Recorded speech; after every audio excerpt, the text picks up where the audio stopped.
Le conseil de prud'homme est la juridiction compétente pour régler les différends entre les employeurs et les salariés. Les affaires sont jugées par des conseillers prud'homaux qui ne sont pas des magistrats professionnels.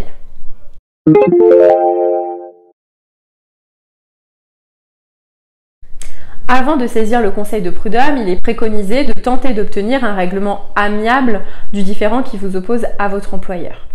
À défaut d'obtenir un règlement amiable, vous pouvez saisir le conseil de prud'homme pour obtenir des condamnations, tant sur la contestation de la rupture de votre contrat de travail, mais également, et on l'oublie souvent, en cours d'exécution du contrat de travail. Vous pouvez notamment solliciter le paiement de parts variables, d'heures supplémentaires pendant que le contrat de travail se poursuit, mais également, par exemple, un contentieux qui est plutôt récent, contester un avis d'aptitude rendu par la médecine du travail.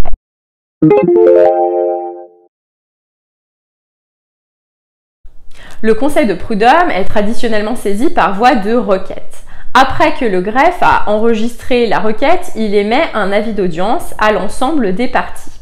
Audience d'abord en premier lieu de conciliation et d'orientation. Il s'agira d'une audience à huis clos en présence des parties, éventuellement de leur conseil, d'un greffier et de 2 conseillers prud'homaux. Il s'agira de déterminer s'il est possible de régler le litige par une conciliation.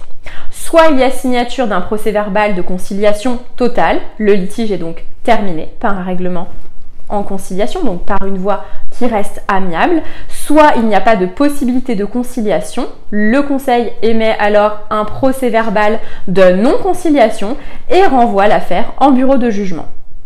Par la suite, il va y avoir une phase pendant laquelle les parties vont échanger des conclusions écrites, donc leur argumentation est en fait et en droit, pour en arriver à l'audience du bureau de jugement lors de laquelle l'affaire sera plaidée. Le conseil va mettre l'affaire en délibéré, c'est-à-dire qu'elle va indiquer la date à partir de laquelle elle rendra son jugement.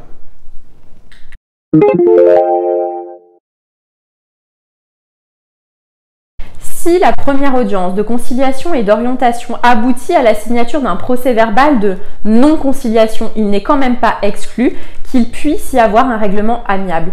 Il est toujours possible de transiger entre les parties jusqu'au jour du jugement et même encore après qu'un jugement ait été notifié aux parties. Il est donc toujours intéressant, en parallèle de la phase judiciaire, de continuer des discussions qui peuvent être et qui sont confidentielles entre avocats, si les 2 parties sont assistées et représentées par un avocat, pour tenter d'obtenir et de parvenir à un règlement amiable, au terme duquel les parties auront émis des concessions réciproques pour obtenir un règlement plus rapide de leur litige.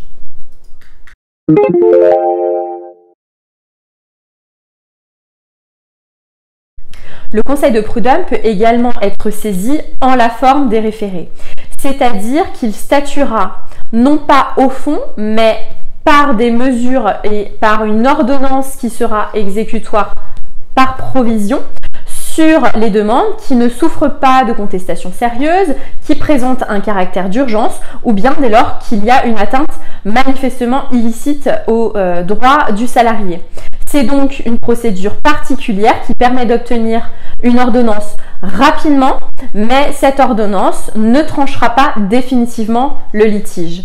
On peut saisir par exemple la formation des référés lorsque l'employeur émet un bulletin de paye sans payer le salaire correspondant ou lorsque le contrat de travail est rompu mais que l'employeur ne met pas à la disposition du salarié l'attestation Pôle emploi. Ce sont des possibilités qui s'examinent au cas par cas dans chaque situation.